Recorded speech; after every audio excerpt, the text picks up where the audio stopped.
Canada, the second largest nation on Earth. A new country, for the Europeans anyway, and with lots of extraordinary parallels with Australia. Yet few of us know anything about it. I'm Robin Williams, and today's Science Show features one of Canada's best-known scientists, David Suzuki. David Suzuki has managed for many years to combine the sort of job I do, presenting radio and television programmes about science, with being a professor of genetics at the University of British Columbia. That's in Vancouver, on the left of the map, a bit like Perth in its isolation from the action in the east. He's an amazing guy in many ways. Outspoken, articulate, angry, and, to look at, Japanese. You may have seen him presenting the Canadian section on that round-the-world hookup we did last October, World Safari, in which David Suzuki did his bit wrapped up like an Eskimo from the icy shores of Hudson Bay. Well, Professor David Suzuki was here as a guest of the Commission for the Future and gave a number of talks in Melbourne. You're about to hear the first, one which looks at the remarkable similarities between our two countries. You don't have to know anything about Canada to appreciate what he says. No nation has cornered the market in short-sightedness and lunacy. David Suzuki. I'd like to congratulate Australia for having a government that recognises the need to lift the field of vision beyond simply the next election. One of the big criticisms I've had of Canadian government is that we don't have opportunity really for any kind of vision that goes beyond the next election. And politicians, through no evil intent on their own, must embark on programs that really have to pay off before the next election. And too often, many of the major issues we face extend far beyond that. And we have no vehicle like the CFF in Canada to try to look at broader contexts of major social and technological issues. Having said that, I'd like to state categorically that we have in North America people who call themselves futurists, and I'm sure that the CFF would not say this is a committee of futurists. But I would say that futurists in North America who are armed with high-tech computers and telecommunications are not much better at predicting the future than people did when they read the entrails of birds a few thousand years ago. The future cannot be predicted because of the totally mercurial nature of human beings. Human beings are simply not predictable creatures. And besides that, the major factor that is shaping our lives is science. And science, by its very nature, is not a predictable activity or an activity that leads to predictable results. So the only valid data we really have to go on these days is the past. We look at history and hope that from history we can learn some of the vague outlines of what lies ahead. Canadians look at Australia, I think, very strongly as a sister country. We share many of the natural riches in our countries and the problems of being a large geographic body with very small numbers of people. There are a number of striking differences, two of which I think are worth pointing out. In Canada, there is a very real French presence in Quebec, and bilingualism is a government policy, but it's a very real fact in Canada. And the other is the close proximity of Canada to the United States, and that is something that I think is really unique, and it's something that you don't have to deal with. You at least are separated by the Gulf of the Ocean. We have a border that exists, which is just an imaginary entity, over which American media simply flood our country all the time. And where you may be concerned about loss of ownership in this country to the extent of 70% being owned outside of the country, in Canada, over 90% of our media, particularly the print media, are already owned by multinationals whose main offices are outside of the country. And the Americans are still hammering us because, for example, in the book publishing industry, they want 100% of the Canadian publishing industry. And it's that proximity that leads to very real and, I think, unique problems in Canada. Now, I'd like to begin by saying that Canadians today enjoy a high rate of literacy, of percentage of our student body that goes on to university, and of enormous access to electronic and print media. Yet we live in a world of illusion that I believe is every bit as ephemeral as the ghosts and phantoms that people believed in at the turn of the century. We cling to beliefs and assumptions as if they are true, and often it's those very beliefs and assumptions that prevent us from getting ourselves out of some of our major problems, indeed that often create the problems that we're trying to deal with. Ours is a crisis in Canada of erroneous perceptions. Now, Perhaps the best way to judge the sense of priorities that people have would be to simply stay in a country and look at their newspapers for a month and watch their television news. And you very quickly realize what people in any given country think are important issues. And I thumbed through the Australian this morning and I thought, oh gee, you could substitute a few names. It looks just pretty much like a Canadian newspaper. What's of importance to Australians? Well, obviously, the crucial issue facing this country today is who is going to win the America's Cup. I mean, by the amount of space that you're giving to it in the media, that clearly is a world-shattering event. But a major section of the paper is preoccupied with issues that are political. You have a business section, because economics is important. There are entertainment sections, and you have a sports section. And I think as we in North America are preoccupied with issues political, economic, glamorous, and athletic, so Australians are as well. I believe that this preoccupation with these areas, though, tends to hide a profound reality that none of these is anywhere near as important in the long-term future of our countries than science. It is science by far, when applied by industry, medicine, and the military, that is going to shake and shape the nature of our lives and the nature of our society. And I say this because through television I am fairly well known in Canada. I get to speak to many groups, and I say this to politicians and business people. And invariably they become very angry with me when I suggest that science is more important than politics or business. And they say, you're a scientist and you just want to build up your area so that we'll give more money to the scientific community. How dare you say that you're more important than business or politics? And the way I answer that kind of remark is to say, look, I have a 7-year-old daughter. When I was 7 years old, the world was a radically different place, not because of politicians or business people. When I was 7 years old, my mother and father never worried, as I worry all the time, that I was watching too much television. Because when I was 7, there was no television anywhere on the planet.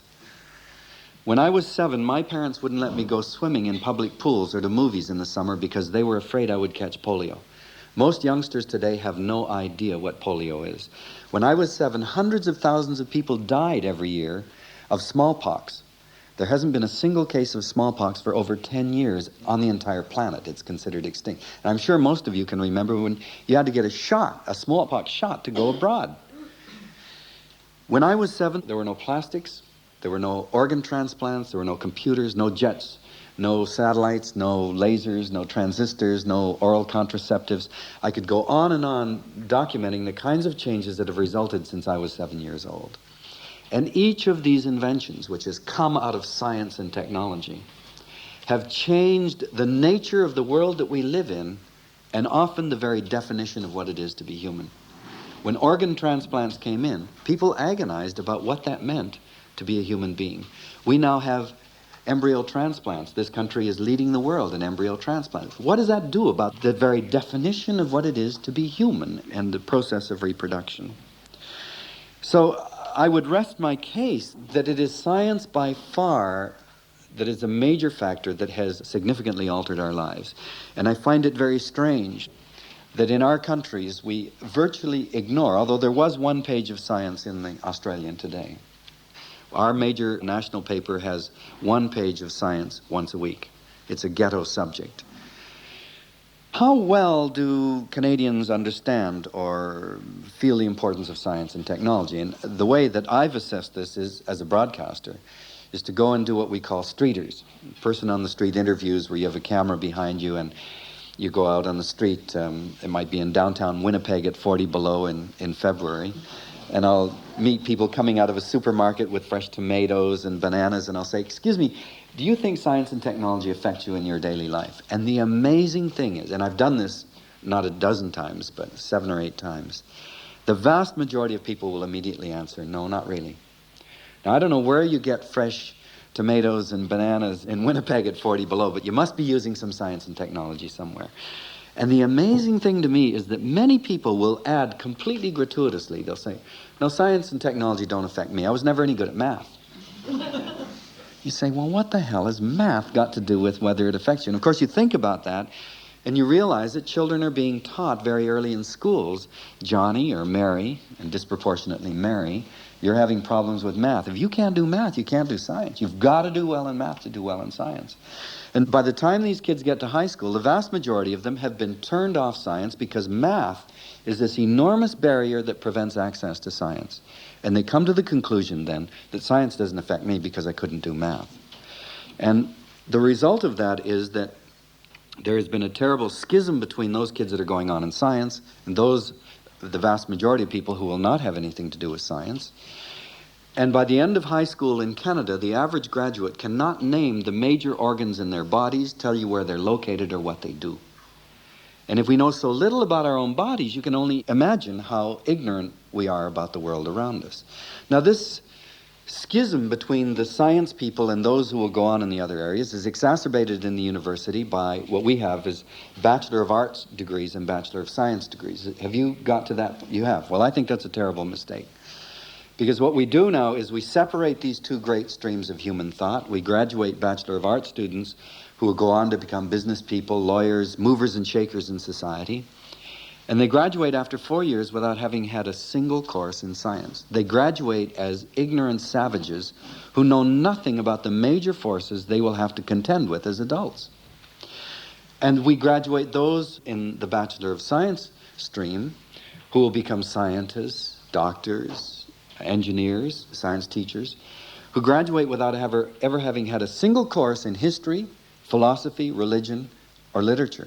They know nothing of the social context within which science is carried out. They will go out and work with some of the most powerful ideas and inventions ever in human history without ever asking the question, what is the responsibility of a scientist? Are there any limitations to the scientific enterprise? Is there such a thing as objective truth? None of these things our budding scientists have ever asked or experienced as undergraduates. And in our society, we see the ultimate reflection of what is an enormous amount of scientific illiteracy in the population in the democratic process by the people we elect to office. Now, in Canada, we did a survey a few years ago, and we found that over 90% of our elected representatives at the federal level, and I'm sure it's the same at the municipal and the provincial level, come from two areas. They come from business, and they come from law. Now, I don't have anything against business people or lawyers, but I think the fact is that you know that the way you look at the world is affected by your professional discipline. It influences your outlook. Your perceptions are affected by your own vested interests in a given profession. And I was struck by this a few months ago when I went up into an area of British Columbia called the Stein Valley, which is one of the last great virgin watersheds in the province. And it's an area of contention, just as the Lemantine forest apparently is being contended right now. And I went up in a helicopter with a native Indian whose people have lived there for several thousand years. And as we flew over it, he said, now, you see those cave paintings there? That's where my people have burials, and that's a holy site. And that's where my people had a battle hundreds of years ago, and there's where our game trails are, and so on. So he described the forest to me. And the helicopter pilot said it's amazing. He had taken foresters up there the week before. They had flown over the same area, and all they could say is, wow, look at, there's 20 years of timber. Think of the jobs. Think of the millions of dollars. They were looking at exactly the same area, but what they saw were worlds apart. We are all influenced by our own backgrounds, our genetic backgrounds, our experiential backgrounds, that affect the cultural lenses through which we perceive things. That means then that 90% or more of our elected representatives perceive the world through the lenses of business and law. And it's not surprising then that our legislature in Ottawa is totally obsessed with issues jurisdictional and economic, because the vast majority of elected representatives are business people and lawyers. And I think that disproportionate representation from two areas skews government priorities in a way that is not good for society. And its unhealthiness of it is indicated even more strongly when we gave a test to 50 MPs in Ottawa. And this test was a simple test for comprehension of scientific and technological terms. And it turned out that lawyers and business people scored absolutely rock bottom. They know nothing about the most elementary terms and concepts in science. And yet these are people who are making decisions about the future of nuclear energy in Canada. Should we stick with the CANDU fission reactor or go with fusion? Do we join Mr. Reagan's Strategic Defense Initiative, the SDI? What do we do about toxic chemicals in the Great Lakes, acid rain? about our vanishing forests, our salmon, our wildlife, pollution in groundwater. I can go on and name dozens of decisions that are being made by our political leaders. And these decisions are being made by people who are scientifically illiterate and cannot begin to assess the technological advice they get from their experts. So we in Canada, because of the disproportionate representation by business and law and the enormous scientific illiteracy of those two groups, are literally out of control of our future destiny, because our leaders are not capable of making reasoned decisions. We think of ourselves as a highly industrialized nation. We belong up there with the United States, Europe, and Japan. But as far as I'm concerned, by every criteria but two, Canada is a third world country. The two exceptions are our racial mix. We're predominantly white, and we have a high degree of literacy. But other than that, we are not an industrialized country. We are a third world country. If you go through a Canadian business place, if you go through a Canadian home, an office, and look at the major pieces of equipment, the vast majority are not made in Canada. They're made in Europe, in Britain, in the United States, or in Japan. The fact is, we buy our high technology, our industrial technology, and we buy it by selling off our raw resources. We are genuinely hewers of wood and drawers of water. And we live with this crazy illusion that we are a highly industrialized country. We're not. But because we have the illusion that we are a highly industrialized country, now that we see suddenly that, gee, high tech seems to be all the rage, our politicians read Time magazine like everybody else. When you have a computer being the man of the year, when you have biotechnologists being on the cover of Time magazine, even politicians realize something's up. And they have now jumped on high tech as the ultimate salvation of our country, economically. And so we feel that we can jump in there and compete as one of the high industrial players. Canada certainly has not lacked for talent. The number of Canadians, or people who've spent time in Canada, who have won Nobel Prizes is quite considerable, well over a dozen. The number who have won Nobel Prizes while in Canada is only 3 in science. That is not, for a country of our size, a very good... How many has Australia had? 4? Well, that's not bad. You've got almost half our population. That's not bad. Canadians have made major contributions in inventions. It was Alexander Graham Bell, as you all know, was a Canadian and built the first one in Canada. The zipper was invented in Canada. The first electron microscope that worked was built in Canada. Insulin was discovered in Canada. I could go on and literally name dozens, but very, very few were ever exploited by Canadians. And it lies in the fact, I believe, that we are a young country. This year we celebrate our 120th birthday. We have little history or tradition of a presence in the area of science. We have lived for these 120 years watching our best people go abroad to achieve an international platform for their talents, whether in the arts or in the sciences. And so what has happened is that we have come to believe that the only way to affirm that you're any good in Canada is by leaving the country. So we take great pride in all of the people who are in Hollywood or in television today. We say, see, Peter Jennings, host of ABC's News, is a Canadian. Lorne Greene, famous father in Bonanza, he's a Canadian. Mary Pickford was a Canadian. Well, I don't take much pride in that at all. I want Canadians to do well in Canada, and we haven't done that. We take pride in our scientists who now work at Harvard or Oxford or Cambridge. And that has resulted in is a mentality in Canada that if you're still in Canada, you can't be that good. We say, if he's so good, why is he still here? The Nature of Things, which is a program I host on the CBC, has been running, this is our 27th year on the CBC. We've been on PBS for the last 5. And for the last 5, I've had a much greater response than we've ever had before. Canadians come up and say, God, you've got a great show. I watch it on PBS all the time. It's been on CBC for 27 years, but now that it's on an American network, it's as if, gee, it really must be good, and I can start to take it seriously. What Canadians lack is something spiritual.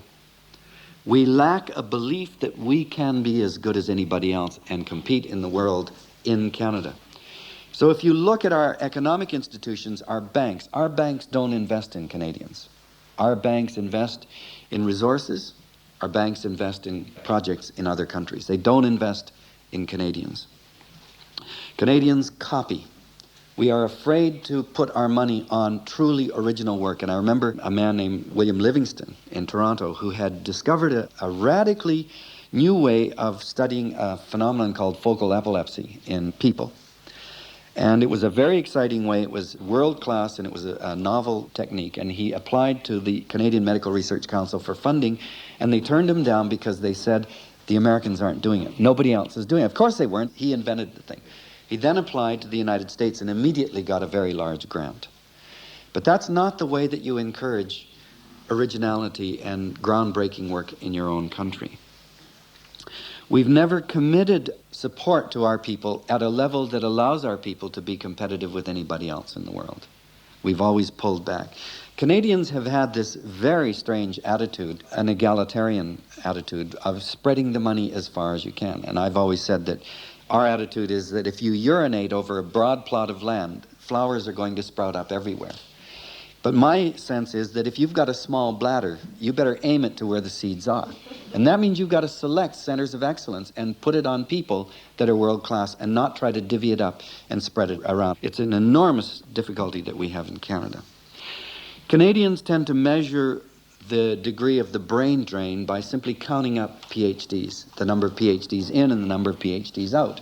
And for the last several years, we've had more PhDs coming in than going out. And so we say that we have a negative brain drain, that is, we're gaining from other countries. But of course, we totally ignore the fact that our best people go to Harvard, Stanford, Caltech, MIT, Oxford, Cambridge. And what we get back from the United States and Britain are people who can't get into Oxford, Cambridge, Stanford, Harvard. We get the second line people from Britain and the United States. But if you only equate the number of PhDs in and out, then you have no idea of what's happening to the level of talent in your country. So for the last few years, I've spent a great deal of time trying to convince government that what we need is to change our attitudes about ourselves. And that means that we need to have role models for youngsters in Canada that affirm that Canadians are good. And not a lot of rah, we can win the America's Cup. But very serious looks at the history of our country and the contributions Canadians have made. And this is going to take decades. But political leaders can't do that. They can't make commitments to programs that will take decades to pay off when another government might be in office. Now at the federal and the provincial level, governments are looking to technology as the key to economic well-being of our country.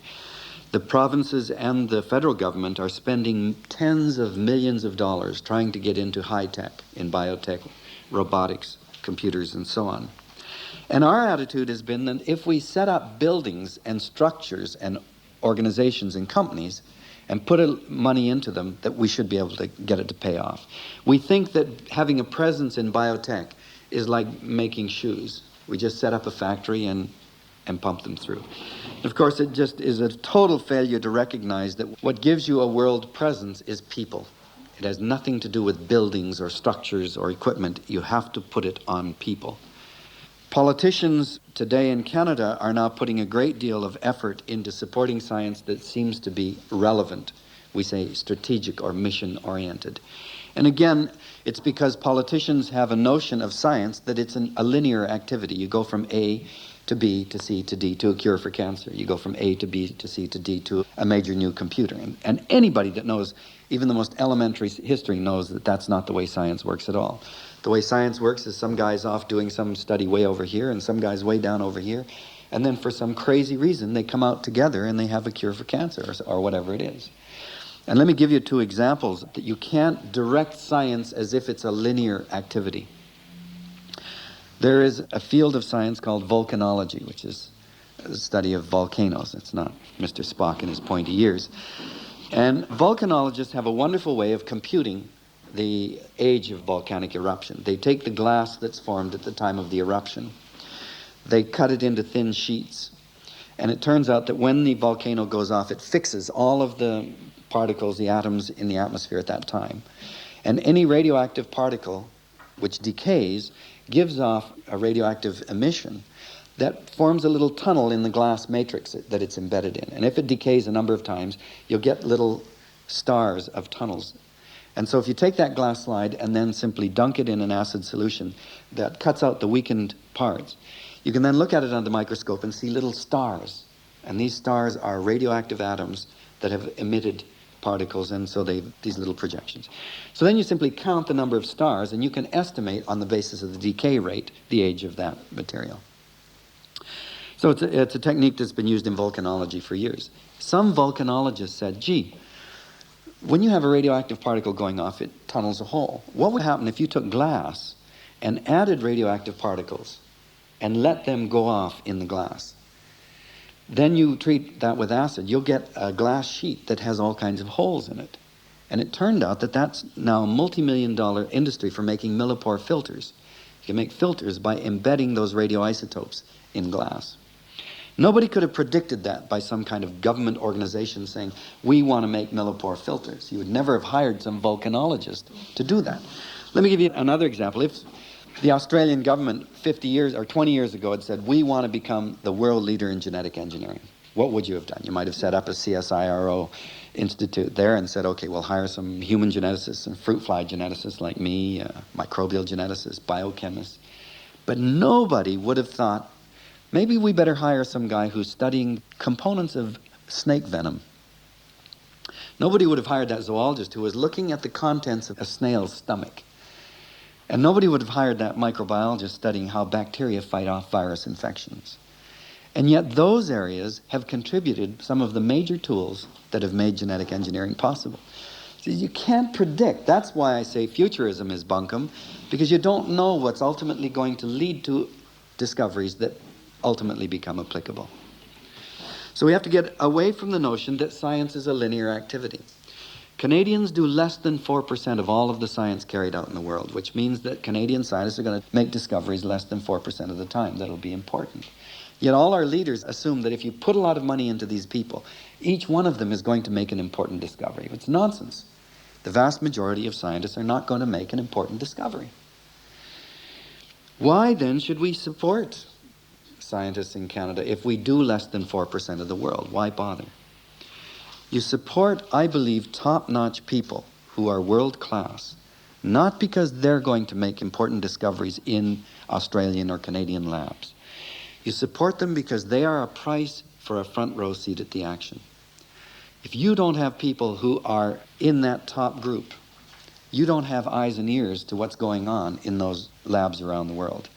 It's only when you have a group of people who are world-class that we get invited to those small meetings of people who will never publish those proceedings, but who share ideas at the cutting edge of all knowledge. They are a price of a front row seat at the action. Canadian governments have never understood that at all.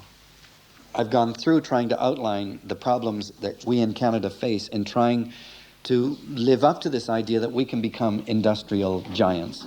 Canada never will, because it is committed to the wrong ideas of how you go about establishing a world-class presence in science and technology. But I have far more important issues that I'd like to raise in the next 15 minutes. Issues that we have to face in terms of just what we do with the science and technology that will happen, whether it's Australian, Canadian, or foreign science and technology. I believe that the most pernicious myth that we face in society today is one that is held as a truth by every politician, by every economist, by every business person in Western society, and that is that in order to sustain the quality of life in our society, we have to have steady, continuous growth. Now, as you know, steady, continuous growth, whether 0.5% a year or 7% a year, over time is called exponential growth. We believe that in order to maintain progress and the quality of our lives, we must have sustained exponential growth. And every commission that's ever been done in Canada looking at the economy has come to where the absolute requirement is we must do everything we can to maintain steady growth in the GNP every year. Steady growth in GNP and consumer goods in material consumption. It flies in the face of any knowledge of what the world around us is like. Nothing in the universe continues to expand exponentially, indefinitely. Nothing. Not only that, exponential growth that we are seeing now is an aberration. It's a statistical aberration of the brevity of our lifespan. It is a very recent phenomenon, and it will not last. But because our lives are so short and our memory is so short, we think what's been going on for the past 10 or 15 years is the way it's got to be to maintain the quality of our lives.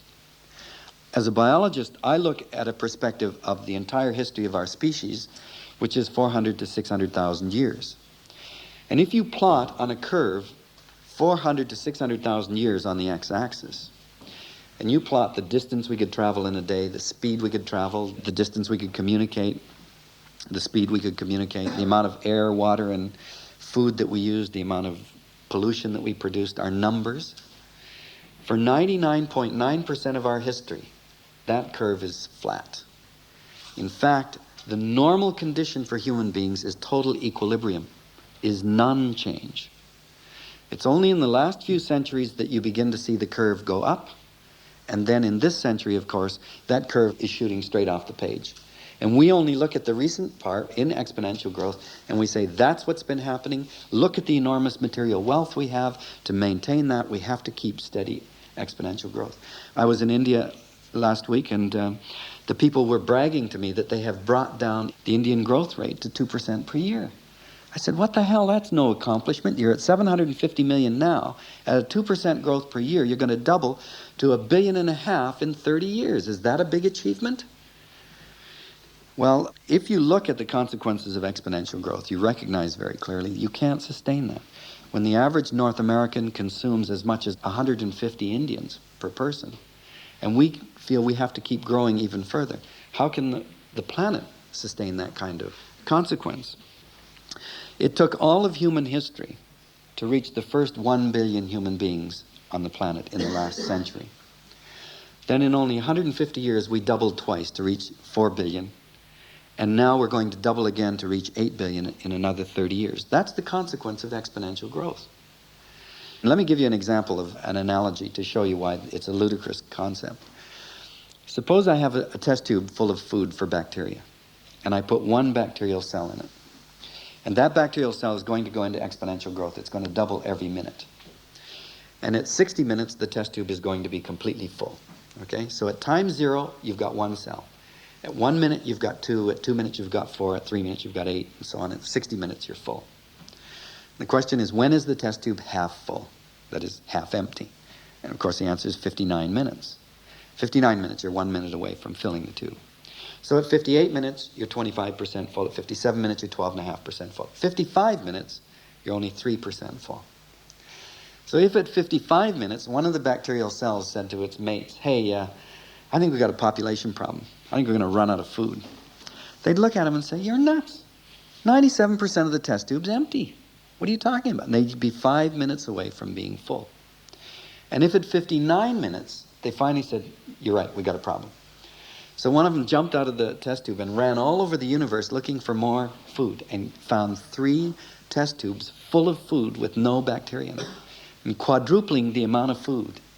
He'd run back to the test tube and say, we're saved. I have quadrupled the amount of food. I found 3 new test tubes completely full. How long would it last? Well, at 60 minutes, the first test tube's full. At 61 minutes, the second test tube's full. And at 62 minutes, all 4 are full. So quadrupling the amount of food buys you 2 more minutes, as long as you sustain exponential growth. Yet today, we talk about a glut of oil on the market. How can you have a glut of a non-renewable resource? If the entire planet was made of oil, we would run out at some point. And we live in a fool's paradise in which we talk about having a glut of oil. In Canada, we have vast reserves of oil, the likes of which most countries would greatly envy us. We have the Alberta oil sands, which are 4 times the known deposits of the Arab oil reserves. We have a huge deposit off Newfoundland called the Hibernia oil field. But because we consume so much of imported oil, we live with the assumption that we can go on indefinitely. If all Canadians used only Hibernia oil, we would only have 3 years' worth of oil. If Canadians only used Canadian oil reserves, we will run out of all known reserves early in the 21st century. That is, in less than 13 years. So the idea that we have a glut of oil on the market is something that doesn't make any sense to me at all. I think the greatest tragedy that we've had has been the drop in oil prices, because in another 5 years, oil prices are going to make what we had in the 70s look like nothing. And if I was an Arab boy, I'd be saving it right now. It's crazy because once they sell their oil, all they're going to have is bucks. They're not going to have anything left. We believe scientific knowledge allows us to manage our resources and to sustain the yield. Anybody who knows anything about the philosophy of science knows science can't deliver that. Science looks, by its very nature, science has to look at nature in bits and pieces. It looks at isolated fragments in the laboratory. And science can never comprehend the whole system. It only knows nature in bits and pieces. And we now know that if you look at a component like this and a component like this, when you put them together, you can't predict what their interaction will be because there's a phenomenon called synergism. And so the whole has properties that cannot be predicted by looking at its parts. But science can only look at parts. So science cannot provide the information necessary to look at whole systems and to manipulate them and manage them. Knowledge is not only fragmented through science, it's radically incomplete. And we scientists have become too intoxicated with how much we've learned in the last 100 years. We should be far more humble about it and realize how little we've learned compared to the enormous problems that face us. Let me give you an example. 10 years ago, if you asked oceanographers to give you their best model of the ocean, they would have given you a fancy computer model with phytoplankton and zooplankton, plant and animal plankton, at the base of the food chain and everything else being built up. We did not know 10 years ago that there was a group of organisms called microplankton, which are 10 to 100 times smaller than plankton. They go through our finest nets. They cannot be seen with a microscope. You have to look with the electron microscope. We discovered them about 6 or 7 years ago. And now we know that microplankton are so numerous, they probably contribute most of the oxygen in the atmosphere and are at the base of the food chain. And yet 10 years ago, we didn't even know they existed. We estimate there are 30 million species of plants and animals in the world. Biologists have only discovered 1.7 million of them.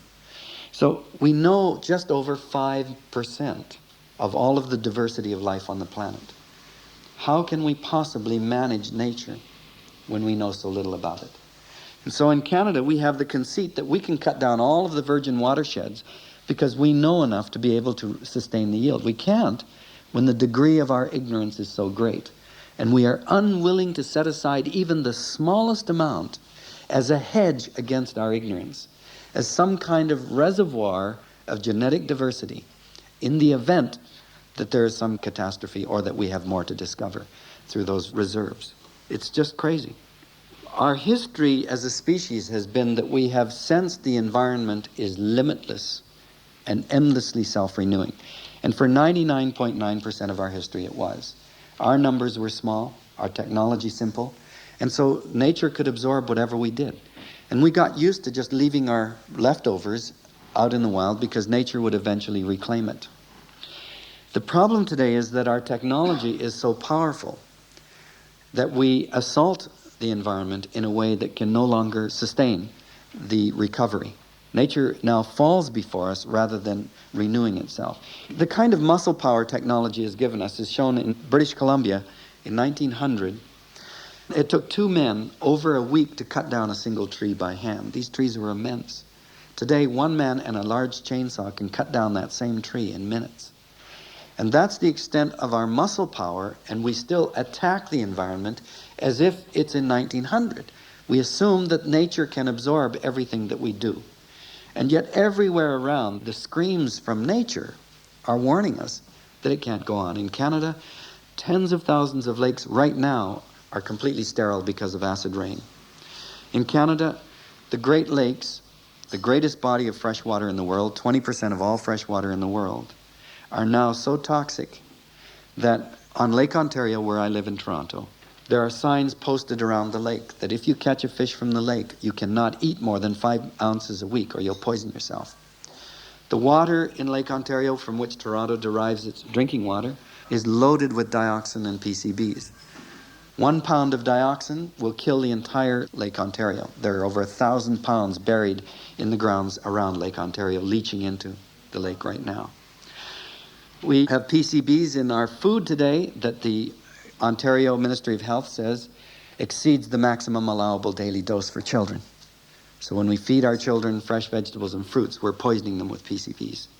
The groundwater, which ultimately is the source of all water, fresh water, is now highly polluted in many areas of North America. So the indications are all there that something is radically wrong. We just don't want to listen to the message. We believe in the myth that because we create technology, we remain its masters. And it's simply not borne out by, again, history. The fact is our technologies today are too fast and too powerful and are beyond human control. And in fact, with big technologies today, the most reliable source of accident has become us. Airplanes are the most incredible machines, I think, in terms of reliability, and yet they still plunge out of the skies. And almost invariably, the reason is because human beings were the cause, human error. And when people talk about fail-safe or foolproof technologies, what they're saying is their technology is free of fools. And of course, there is no such thing as a foolproof technology, because any one of us, there may be one or two politicians here who has not been a fool in his life, but the vast majority of us have been fools at many times in our lives. And that's why you can't have a foolproof technology. Well, of course, I think Chernobyl and the Basel oil spill in the Rhine River and Bhopal and Challenger shuttle explosion all are reminders to us that there is no such thing as a foolproof technology, and that the technology is now too powerful to remain our servant. We believe that we can have more and more technology by simply doing better environmental assessment and cost-benefit analysis.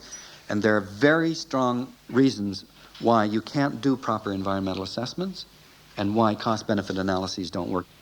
Okay, let me just run down 5 beliefs that I think we have to face that are not true. We believe that we are rational creatures ultimately, that we resolve our issues rationally. And you know that you just have to go to the Australian Assembly and look at how politicians comport themselves. Now, the layer of rationality is very thin indeed. Basically, we are reptiles who square off at a much more primitive kind of level. We believe that we are better informed because we have so much information from the media. And here is one of the great disappointments of my life. I've spent almost 25 years working in television now, believing that it was better to give as much information to people so they could make better informed decisions. I knew that television land was a cesspool, but I thought our programs would glisten like jewels. What I discovered is that when you're in a cesspool, you look like a turd like everybody else. And the reason is that we consume so much information. In Toronto, we have access to 30 different channels of television every day, 24 hours a day. The average North American watches television 7 to 8 hours a day. And now what happens is people can't remember where they saw or heard something. We say, oh, I saw it on TV or I read it, and you have no idea what program it was on, which means that you have degraded the quality programming by reducing it to the common sector. And we are just as liable to quote something from Ripley's Believe It or Not or That's Incredible as truth as we are to take it from The Nature of Things or Nova or something like that. What I've tried to do is to be as provocative as possible to, I hope, shock you with some things, give you a different perspective on things. I don't have any offering as to how we can deal with these, but I think as societies we are grappling with issues at such a superficial level that we will never come to any solution until we face up to the mythical nature of a lot of our beliefs and assumptions. Thank you.